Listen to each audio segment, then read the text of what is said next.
There's a phone call that every American president dreads making. It is the call that tests whether the alliances built over decades of shared defense spending, shared military operations, shared intelligence, and shared political commitment are real. Whether the words written into treaty texts and spoken at summit press conferences translate, at the moment of actual crisis, into actual support. In the 72 hours following the American decision to conduct direct military strikes against Iranian territory in response to the killing of 17 American soldiers, the White House made that call. It made it to London, to Paris, to Berlin, to Tokyo, to Canberra, to Ottawa, to Seoul, to Riyadh, to Abu Dhabi, to Ankara, to Warsaw, to Rome. The calls went out across every time zone to every government that has spent years describing its relationship with Washington as an ironclad partnership, a cornerstone alliance, an unbreakable bond. And the answers that came back, carefully worded, diplomatically phrased, individually reasonable, and collectively devastating, have produced a strategic reality that no American foreign policy document written in the last 30 years anticipated. The United States is fighting Iran alone. And every government that said no has a reason that makes perfect sense from where it sits, which is precisely what makes this moment so dangerous. To understand why the Allied refusals carry the weight they do, you need to understand what Washington was actually asking for, because the ask was calibrated specifically to minimize the political cost for Allied governments, while still providing meaningful military and diplomatic support. The United States was not asking Britain or France or Germany to declare war on Iran. It was not asking its allies to contribute combat forces to strikes on Iranian territory. It was not asking NATO to invoke Article 5 and treat the Iranian attacks on American bases as an attack on the alliance. The ask was substantially more modest. Political endorsement of the American military response, basing and overflight rights for American aircraft, conducting strike operations, active participation in the naval coalition, enforcing the partial Hormuz blockade. That American forces have been attempting to maintain, intelligence sharing at elevated levels, and diplomatic support in the United Nations Security Council for a resolution condemning Iran's attacks on American personnel. These were asks that stopped well short of asking Allied governments to put their own soldiers in the line of Iranian fire. And the answer, from virtually every government on that call list, was still no. The British response was the one that landed with the greatest force in Washington, because Britain has been America's most reliable military partner in every significant conflict since the Second World War. The formula of the special relationship, the intelligence sharing, the nuclear cooperation, the reflexive British participation in American military operations from the Gulf War to Afghanistan to Iraq to Libya, has been the bedrock assumption of American strategic planning for 80 years. The British government's response was not a refusal. British officials are too skilled in the management of the special relationship to deliver a blunt refusal that would publicly rupture a partnership that benefits Britain in too many ways to abandon carelessly. What Britain delivered was a conditional endorsement wrapped in requirements that Washington cannot currently meet.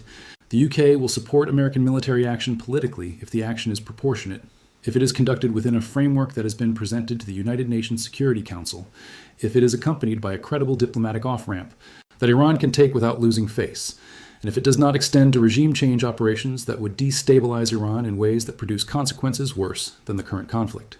Each of those conditions is individually reasonable.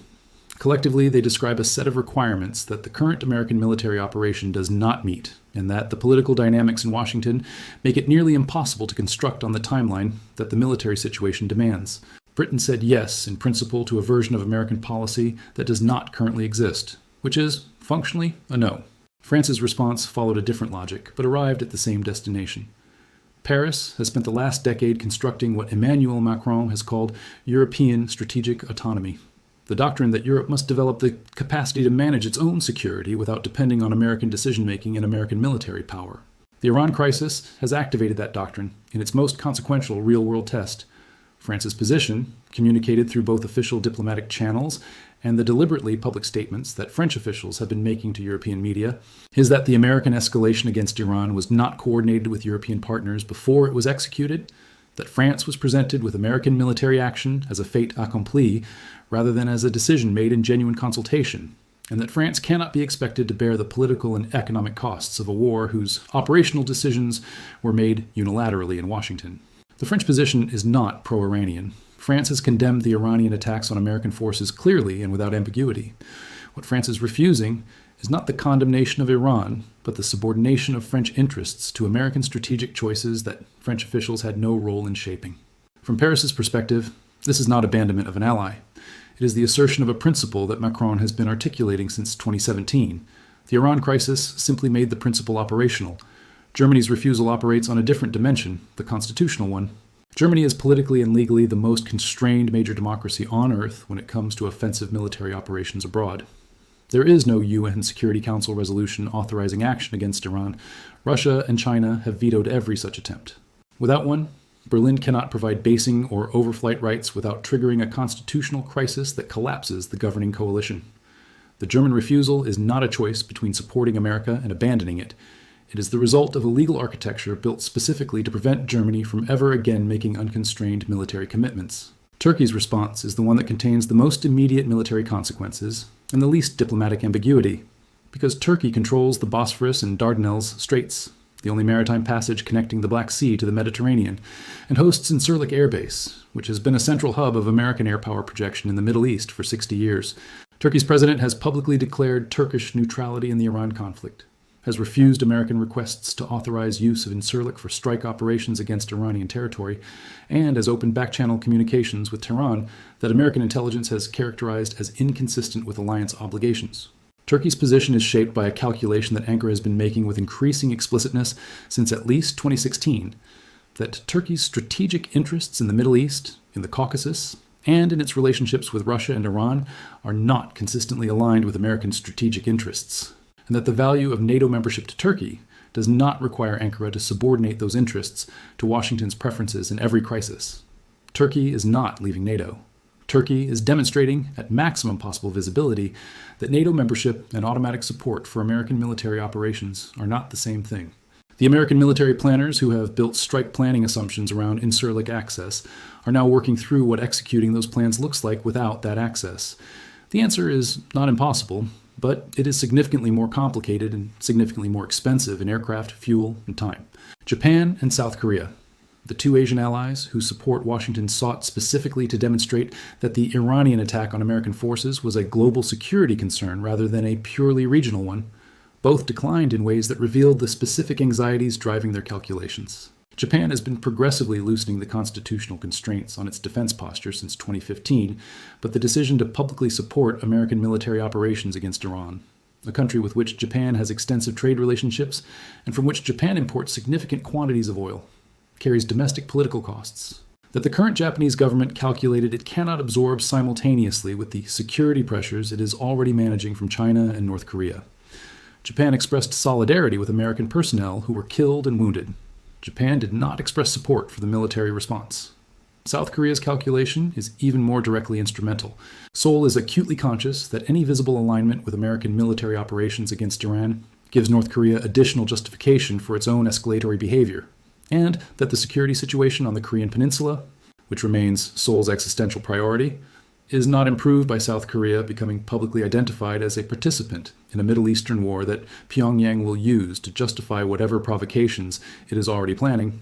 Saudi Arabia's refusal is, in some respects, the most strategically significant of all because it represents the collapse of the assumption that has underlain American Middle East policy since 1945, that the security relationship between Washington and Riyadh, oil for protection, access for deterrence, provides the United States with a reliable regional anchor that can be activated in moments of crisis.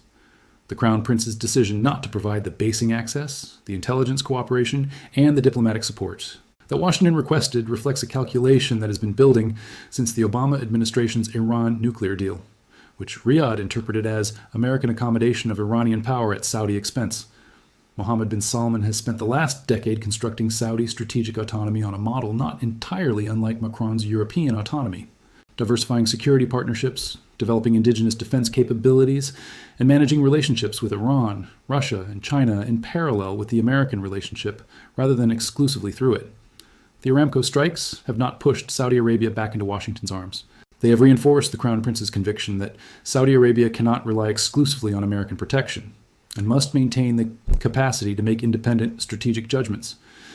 The refusal to provide basing access for American strike operations against Iran is not Riyadh switching sides. It is Riyadh insisting on a degree of strategic independence that the old model of the American-Saudi relationship never formally accommodated, but always practically required. What the accumulated weight of these refusals reveals is not a conspiracy against American power, not a coordinated effort by allied governments to undermine Washington, and not the result of any single policy failure or diplomatic mistake. What it reveals is the structural consequence of a transformation in the international system that has been underway for 20 years, and that the Iran crisis has forced into sudden, uncomfortable visibility. The world that American alliance management was designed for, the post-Cold War unipolar moment in which American military, economic, and political primacy was so overwhelming that allied governments had both strong incentives to align with Washington and limited capacity to do otherwise, no longer exists. China's rise has given every government on Earth an alternative economic and increasingly political relationship that reduces the cost of maintaining distance from American preferences. Russia's military revival, however damaged by Ukraine, has demonstrated that the American-led order cannot simply impose its preferences by force without costs that Western publics are unwilling to bear indefinitely. The proliferation of advanced military technology has given regional powers like Iran capabilities that make the American military option more expensive and more uncertain than it was in the Gulf War era. Allied governments are not defecting from the American-led order. They are rationally adjusting their behavior to a world in which the American-led order is no longer the only order available, and in which the costs of unconditional alignment with Washington occasionally exceed the benefits. The immediate military and strategic consequences of fighting without Allied support are not fatal to the American operation. The United States military is capable of conducting large-scale strike operations against Iranian territory using assets based on aircraft carriers, on Diego Garcia, on bases in friendly but non-participating states, and through submarine-launched cruise missiles that require no basing access from anyone. The operation is executable. What it is not, without the political legitimacy that Allied support provides, is sustainable.